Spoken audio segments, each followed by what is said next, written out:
Jonah is looking through a book about rare coins. What's so fascinating about old coins anyway? Well, not much to me, but maybe to a collector. Yeah. This was given to me by an old acquaintance of mine, Weldon Gray. Have you ever heard of him? He's a rare coin dealer, right? He just bought 5 of the rarest coins in the world at an auction in London for $800,000. Yes, for a brief time in the 18th century, the United States issued $160,000 gold coins. Only 5 were minted because each one weighed 110 pounds and nobody had pockets big enough to carry one. He's given me an exclusive to come over and photograph the coins. I thought we might make a feature story of it. And you want me to cover it? That's the general idea. Get over there. Not only does Peter have spider powers, he can deduce like Sherlock Holmes. One way or another, I've been fascinated with coins since I was a small boy. These don't mean much to you, do they, Mr. Parker? Anytime somebody spends close to $1 million for a handful of change, I'm impressed. And when you describe it like that, you don't sound very impressed. Jeffrey Lewis had one of those faces that makes you say, "Oh yeah, that guy." He's been in so many things I can't believe this is the first time we've seen him on the channel. He was an amazing character actor already, but when he became lifelong friends with Clint Eastwood, it clinched his fame. He was in more Eastwood movies than I have time to name, and that's on top of all his TV work. He was one of those character actors that are supposed to make the stars look good, but let's be real. When that face appeared on the screen and that voice started talking, everybody forgot about the stars and said, "Oh cool, it's that guy." Well, it's not just the dollar value here. There's excitement, mystery, romance. If I was wealthy enough, I would never sell any of these coins. I'd keep them all for myself. Depending on how ancient they are, there's also history. Coins can tell us a lot about the past, but I don't think that's the kind he collects. He says, "I fall in love with each coin." With some men, it's painting. With other men, it's money. Of course, with others, it's beautiful women. I certainly don't discount beautiful women. That's my wife. My ex-wife, unfortunately. She realized he was way more in love with them than he was with her when he mistakenly sold her as a $160,000 gold coin. He starts talking about one of the coins that was a mistake by the U.S. Mint. We won't learn anything about the others, but that's okay because Peter isn't listening anyway.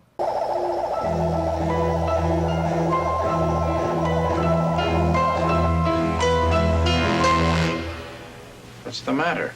Nothing. I thought I heard a... Locked that door myself, and I'm the only one who has a key. Don't move. Now turn your backs. All right, get the safe. It was broad daylight. You had to see something. Just before I was hit, I saw that wall over there. You can check that out.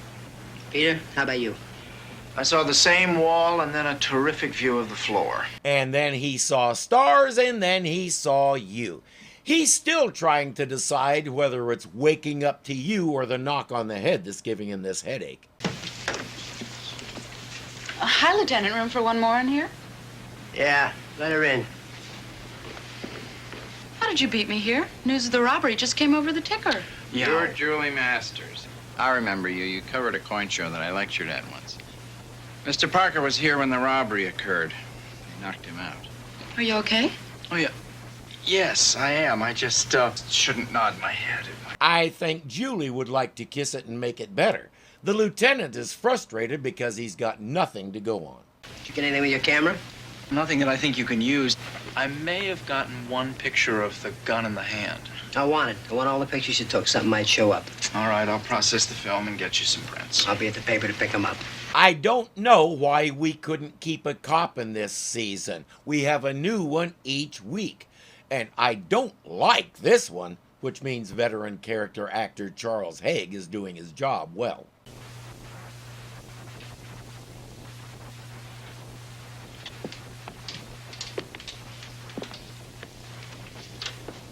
How you doing?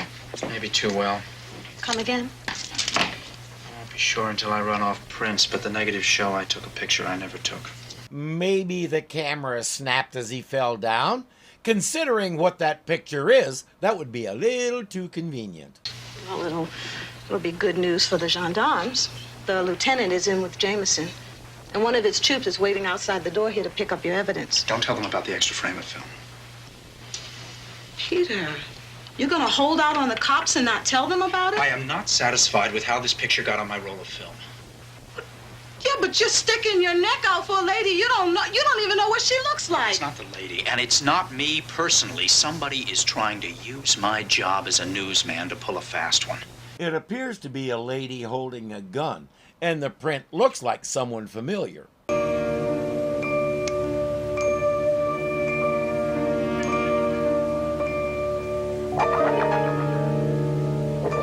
That's no snap as he was falling. That was taken deliberately. Someone is trying to use him to frame the lady. That makes him angry.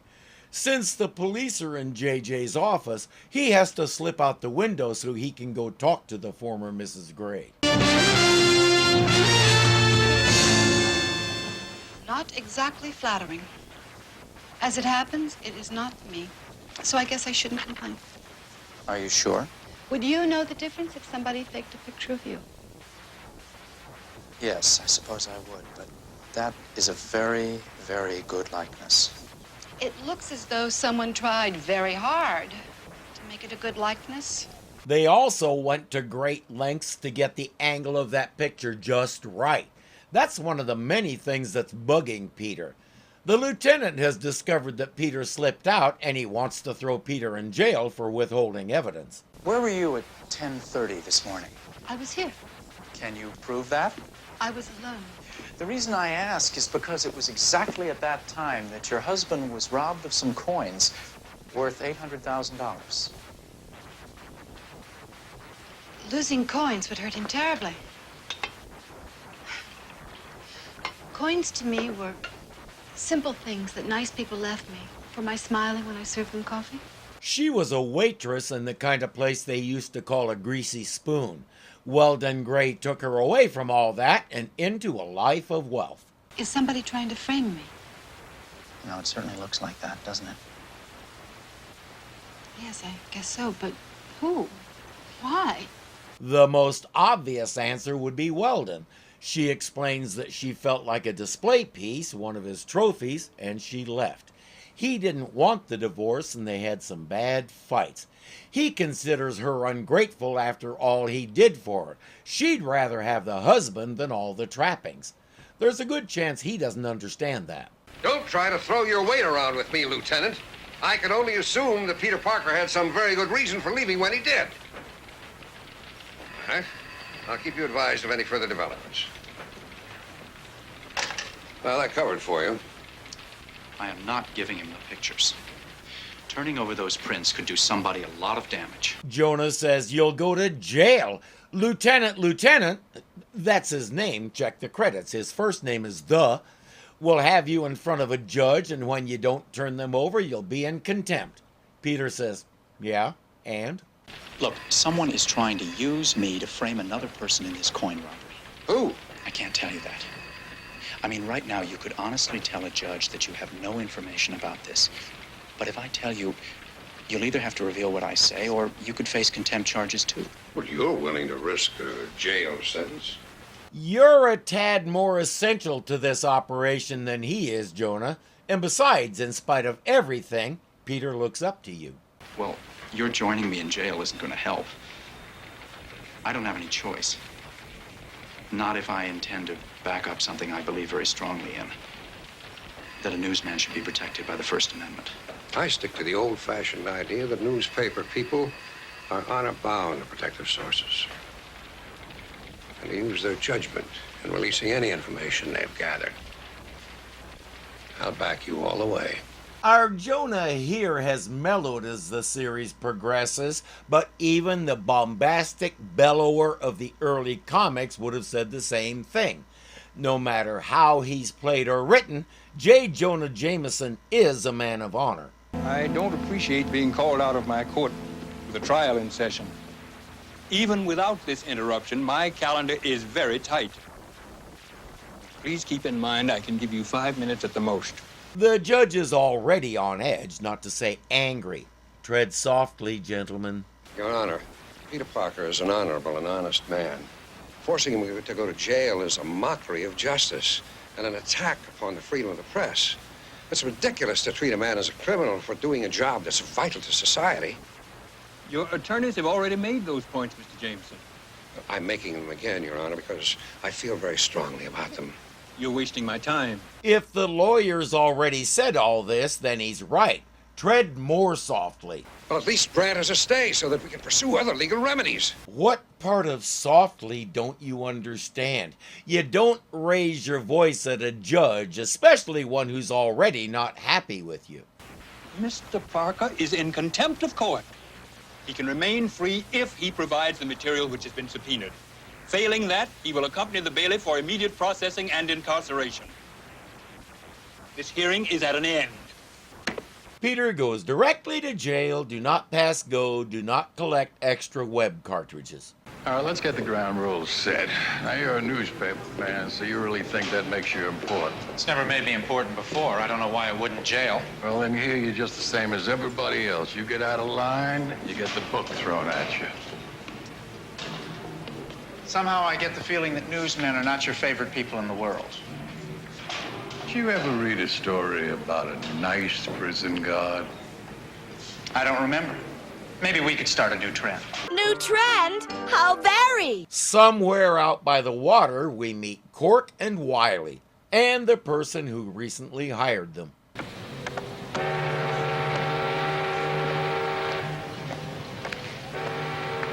Did an excellent job. You expected someone we didn't already know? Don't seem like you did. Seen nothing in the newspapers about your ex-missus being clapped in the dungeon for stealing them coins. That was the fault of that newspaper photographer. I'll handle that another way. How? I doubt he has any way to get Peter out of jail, and I equally doubt he has any way to do anything to Peter in jail. If he does have something nasty in mind, Peter is in the safest place he could be right now. Good. I'd hate to waste my star in performance.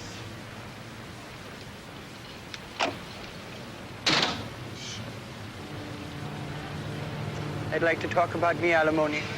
Take that thing off, you fool. Somebody will see you.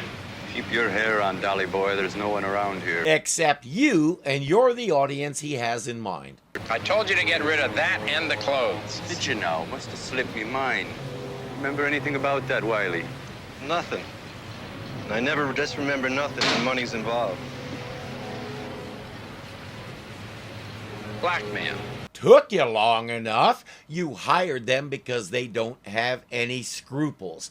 I don't know what makes you think you're immune to that lack of scruples. Cork says it's insurance in case something goes wrong. We live on this boat and we can be gone at a moment's notice.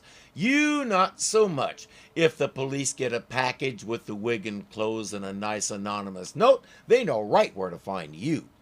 Since there are two of them and one of Weldon, and Wiley is a bit of a gorilla, Weldon can't say much.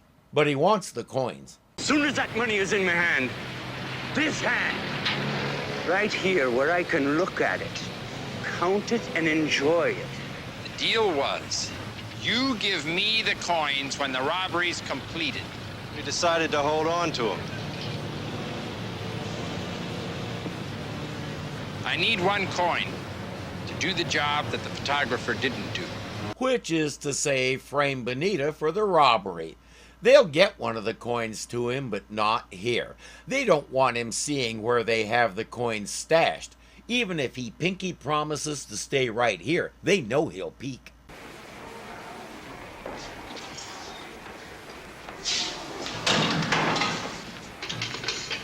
Nice of you to visit. Peter, it's awful. Well, like the guard told me, have you ever seen a nice jail? No. It just seems a lot different when you're not involved. It's not the jail, it's seeing you in it.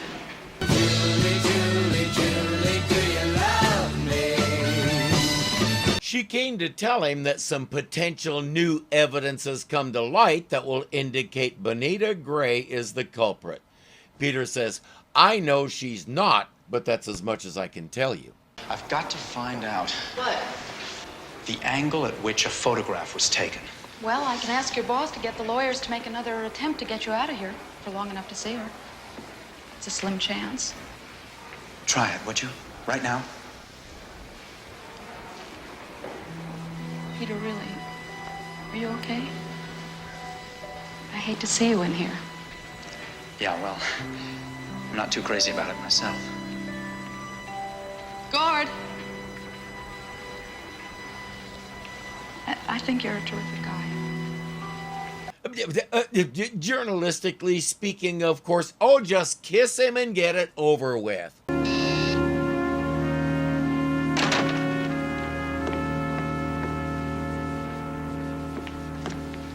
Out of your mind. You shouldn't be seen in my office. Me mom lets me come and go in the big city all by myself. Simmer down. Nobody knows me.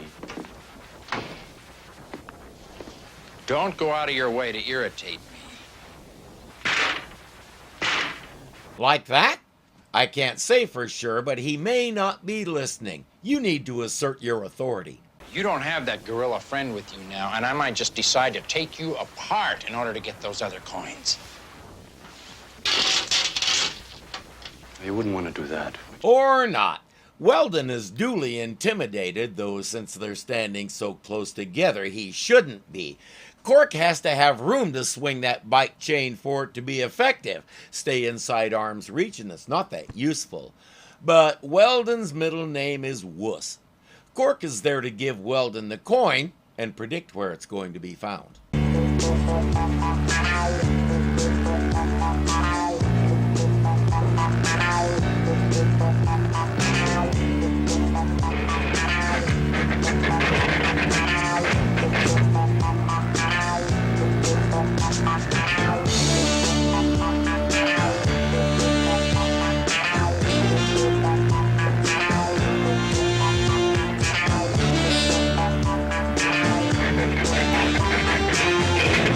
And the episode just lost me. Even in 1974, they searched you thoroughly before you went into his cell, and they would have found that stuff under his street clothes in seconds. I'm watching what amounts to a physical impossibility.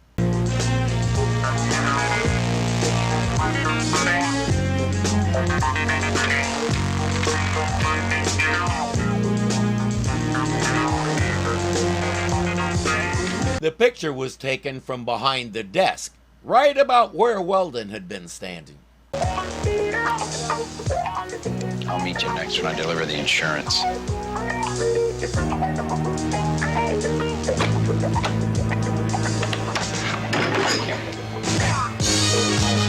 I hope Spider-Man remembers what I said about staying in close.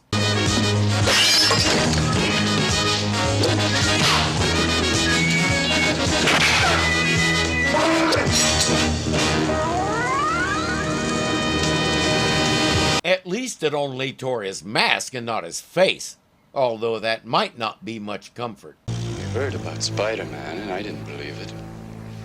Now I've seen him and I still don't believe it. Well, I gotta look at his face. Well, better you than me. It was probably furry with 6 eyes. Don't be a fool. I would swear that was Peter Parker. But Peter Parker is in jail, so how could that be? And he's changed and back in his cell before anyone notices.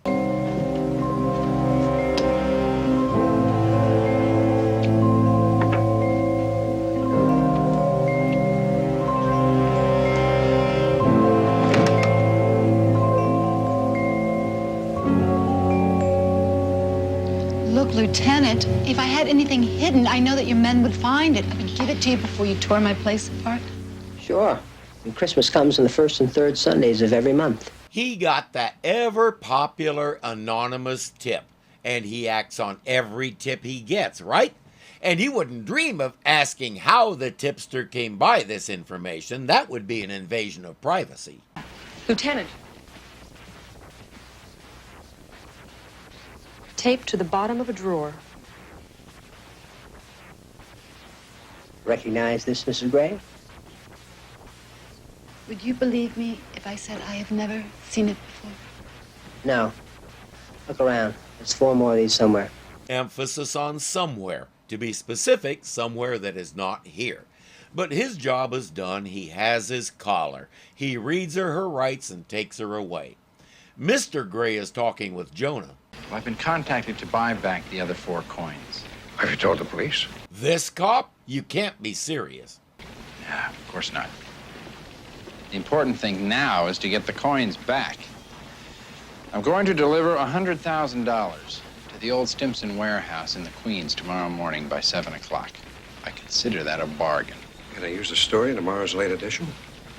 Not unless the police crack the case first. There's always the possibility that my wife will identify her partners. He says, I'm telling you this because once it's all done, I'd like Parker to have the story when he gets out. I admire the stand he's taking.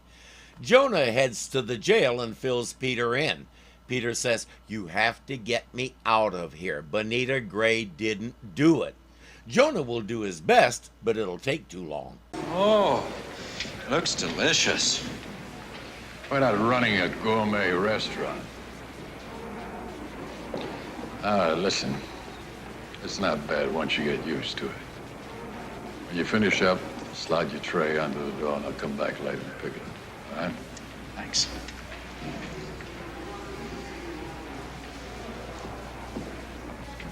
Hang on, what was that on the wall? I couldn't tell you why, but I like that. It makes me want to laugh. I tried an image search with as much of it as I could capture, but didn't find anything. If you recognize that, please share what you know.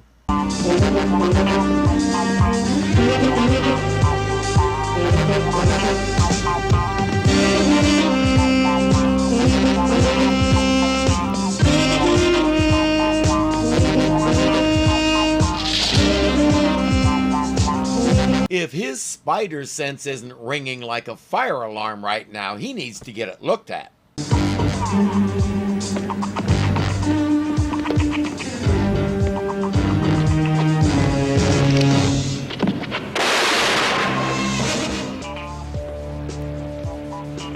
He also needs to get that looked at. It's a good thing for him those Saturday night specials are only accurate to about this far away. It just grazed him, but he needs to get out of there now that he's established that this was a trap for him.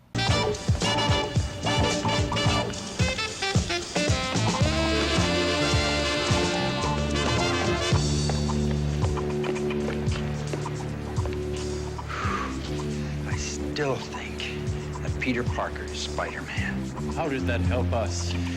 Somehow he's escaped from jail without the police knowing. The jail gets an anonymous call from a frantic person who insists Peter Parker has escaped. The guard isn't taking it seriously, but the caller keeps pushing him to go check. Finally, the guard says, if it'll get you off my back, I'll go check. Excuse me, sir. There's an easier way to get said person off your back. Click. Breakfast was lousy. Oh, that's a shame. Well, I'll file a complaint with the chef.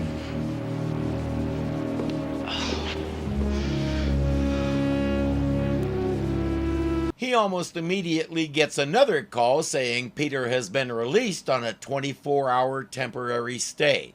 Peter needs to do this quickly. I want the Bugle to print a special edition. Do you realize what that would cost? I just need 1 copy of 1 paper, dated tomorrow. What do you want me to do? You know Mr. Gray's coins that were supposedly stolen. Mm-hmm. Find out who insured them. That's easy. Then I want you to do an impersonation. That sounds like fun. Fortunately, he has some of the best allies in the city. Hi, Julie, this is Peter. Hi. Look, I need your help. Say what? I want somebody to think that the press is working on a story, and I don't want it to look like it's just coming from the Bugle. Is it a legit story? I'll tell you all about it tomorrow morning. Now, you just act like a nosy reporter from the Register. I think you know how to do that. It'll give it much more authenticity if the story's being investigated by more than one newspaper. Okay. I'll hang in tomorrow until you call. The following morning, Weldon parks his car and heads into work as usual.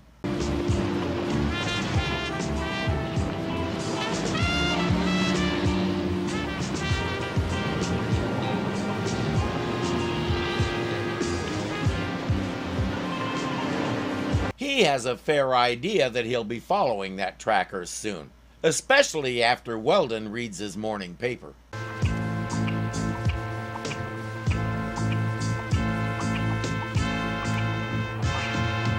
But his troubles are just beginning. Weldon Gray here.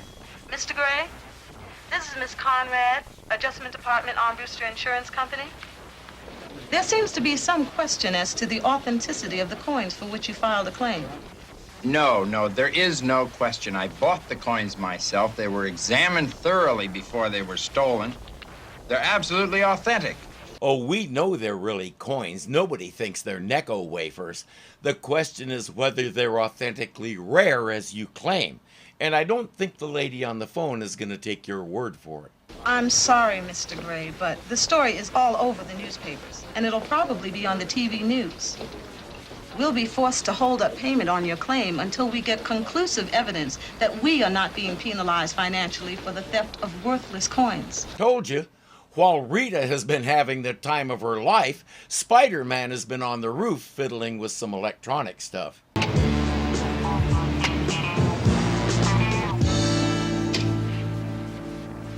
The failure of Congress to approve the income tax cut must be considered the top story of this morning. In other news, the police announced that they have released Bonita Gray, former wife of coin dealer Weldon Gray. The coin, which was thought to be evidence in the robbery of her former husband, has proved to be a counterfeit, and the case against Mrs. Gray has been dropped. In other news, I'm guessing the electronic stuff did that. He has to go confront his good buddies. you remember me, Mr. Gray. I'm Julie Masters with the Register. Do you have any comment on the police report that the coins stolen from you were counterfeit? They weren't. And I have no further comment. How do you explain the fact that the only one found by police was definitely counterfeit? No comment. That takes care of that. He's as nervous as a gopher at a coyote convention. Let me see the other coins. Well, it'd be my pleasure if you have the money. Take a look at that. Oh, ain't that the strangest thing ever I seen? Get me the other coins. Like I said, I'm a trusting man, but it looks to me like you switched the coin I gave you and planted a counterfeit. Oh, come on. Don't you think the cops know the difference between a counterfeit coin and a real one? I'm sure they do. That's why they had nothing to do with this story. Was I supposed to tell him that? He's got no reason to plant a counterfeit. His wife's off the hook. Then what do you suppose happened? I don't know, but I want to make sure the other 4 coins are real. Cork will go get the coins, but not until he chases Weldon clear off the ship. Spider-Man has been watching and studying the situation.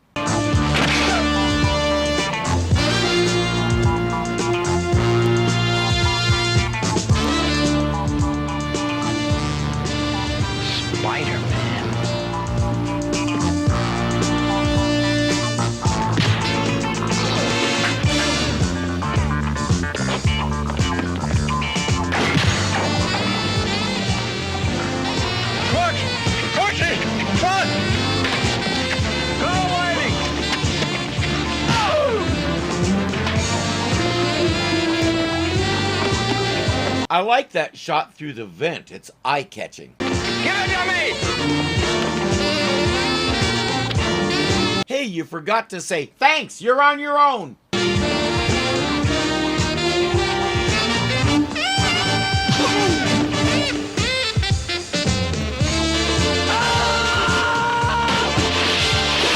On the other hand, I think he knows that. Weldon has found a convenient boat.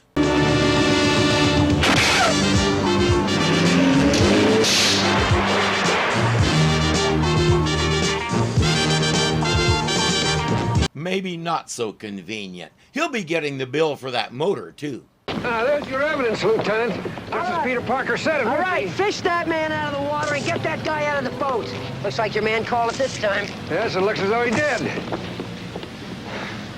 Boy, am I glad to see you, Lieutenant. Some lunatic threw me in the boat. Lieutenant. Book him. While all that is happening, Spider-Man dives into the water and quietly disappears. Jonah wants to know if Peter is all right. Did you get the evidence? Yes, we got the evidence all right. And those men are getting prison sentences. And I see the register's getting pictures of all this. What's the Bugle getting? I guess I got here a little too late to take it. No, Peter, you have half the pictures I have. I wouldn't have any if it weren't for you.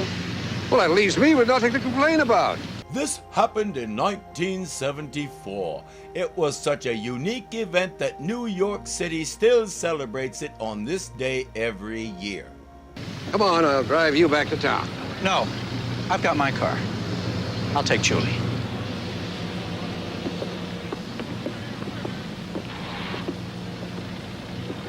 Oh, that was a quick cut and a half, and I almost missed it.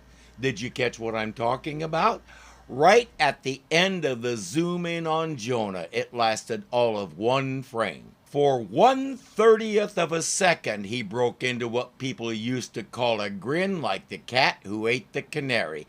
It's a grin that says, "What took you so long, kid? It's about time you stopped talking and started communicating." When we decided to make this show, we chose to go our own way without Mary Jane and Harry and the supervillains, and place Spider-Man in a more quote-unquote average New York, where things like this happen and it takes a superhero to set them right.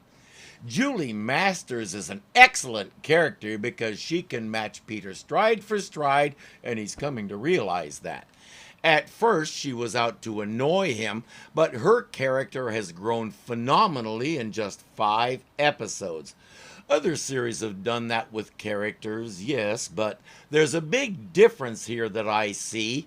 Here, it feels natural. She's found herself in some situations that made her realize that no man or woman is an island, and it doesn't hurt to have backup. The great thing about that is she's teaching Peter the same thing. They're growing in tandem, building on each other's strengths, and they both come out better each time. But I'm still waiting for her to kiss him.